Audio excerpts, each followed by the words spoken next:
Average age of the young Americans serving in uniform today is 20 and a half years of age, making him about 10 months older than his grandfather, who would have served in my war. He's a high school graduate. He's a volunteer.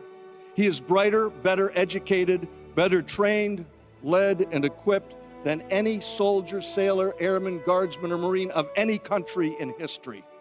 He goes to work wearing an 8-pound Kevlar helmet, a 45-pound flak jacket, and today in Kandahar, it was 110 degrees, and he'll hike up those hills and walk back down them without complaining.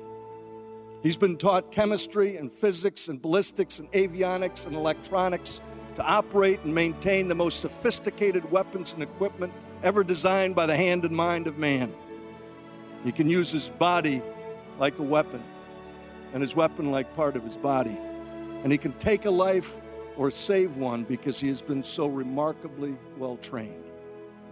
The images of the young Marines and soldiers and sailors and airmen going to Bible studies and religious services aren't staged. They're all real. They're all spontaneous, and nearly all of them are initiated by those young Americans in harm's way. When they gather in prayer circles and huddle up before a mission, they're not going out to play football. They are going into mortal combat, and they know that some of them are liable not to come back. And they do it because they have faith. Just for the grins, how many of you raised a teenage boy? I used to do this when Betsy wasn't there because she eventually told me, I saw you raise your hand. I did that.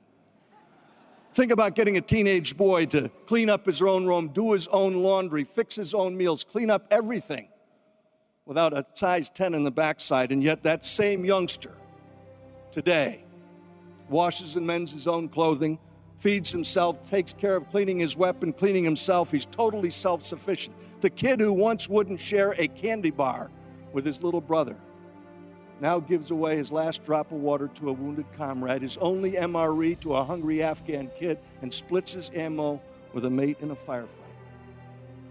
I always save this one for last when I'm explaining it to young people about who they are, because so few of them know the truth of these youngsters. This is a frame taken from my footage on the 6th of April, 2003. Baghdad is the smoke pall you see in the background. The Marine unit I'm with embedded is the van, the lead element of the attack on the Eastern Corridor. We're about 15 miles outside of Baghdad, and a Republican Guards regiment ambushes this Marine rifle company. They spin their Humvees around, and there is a gunfight that occurs between this regiment and this rifle company. And in the midst of the beaten zone, the area where the intersecting bullets are crossing, a United States Navy corpsman I had first met in Kandahar in 2001 rushes into the battlefield, right through the fire, drags two wounded Marines out, and carries them on his shoulder to a helicopter that's landed in the roadway. And in this footage right here, I am standing on the ramp of that helicopter. And this corpsman, who's rushed now twice before and brought these two wounded back, now has the third one. And off to the right-hand side, as you look at the screen, a Reuters news crew sets up their tripod, and they're videotaping him going in and out. And as this guy staggers back into the gunfight, one of them shouts out, "Hey, mate, what did you do that for? Didn't you notice?" In other words, you stupid American. Didn't you notice that wasn't a Marine? If you look carefully at that photograph, you'll see that the wounded warrior who's already been bandaged up by that United States Navy medical corpsman isn't a Marine. It's a wounded Iraqi soldier. And this U.S. Navy corpsman has rushed into the battlefield to save his life. And so, because it's polite company, Wayne, I can only put it this way. In response to the Reuters news crew, the Navy corpsman gives them a gesture. You're not supposed to get that part.